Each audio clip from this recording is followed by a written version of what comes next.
Tinawag naman ni President Park Geun-hye na tuluyang naging true partners for prosperity ang Pilipinas at ng South Korea. Kanyang sinabi ito sa naganap na state dinner kagabi na alay para kay Pangulong Aquino. Yan naman ang balitang tinutukan ni Elena Luna. Tinawag ni South Korean President Park Geun-hye na naging ganap ng True Partners for Prosperity ang Pilipinas at Korea sa kanyang toast sa state dinner na inialay kay Pangulong Aquino. Ayon kay President Park, may espesyal na ugnayan ng Korea at si Pangulong Aquino dahil naging Korean War Correspondent ang kanyang yumaong amang si Senador Ninoy Aquino. Ang dedikasyong ito aniya sa kanilang bansa ay naisalin sa sunod na henerasyon ng Aquino kung kaya si Pangulong Aquino ang kauna-unahang leader na nag-state visit sa Korea mula nang mahalal si Park Pebrero ngayong taon.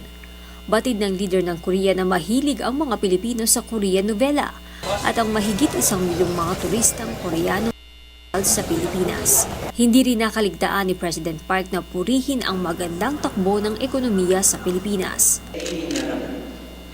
새 정부 출범 후 첫 번째 국빈으로 방한하신 아키노 대통령님을 한국 국민과 함께 진심으로 환영합니다.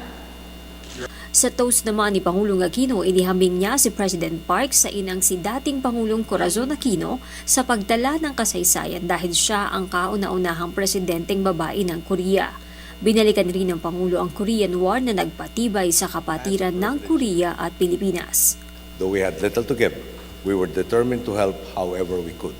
Our soldiers fit awkwardly into the helmets issued them, and they were unused to the cold, but they had their stout, blazing hearts to keep them warm.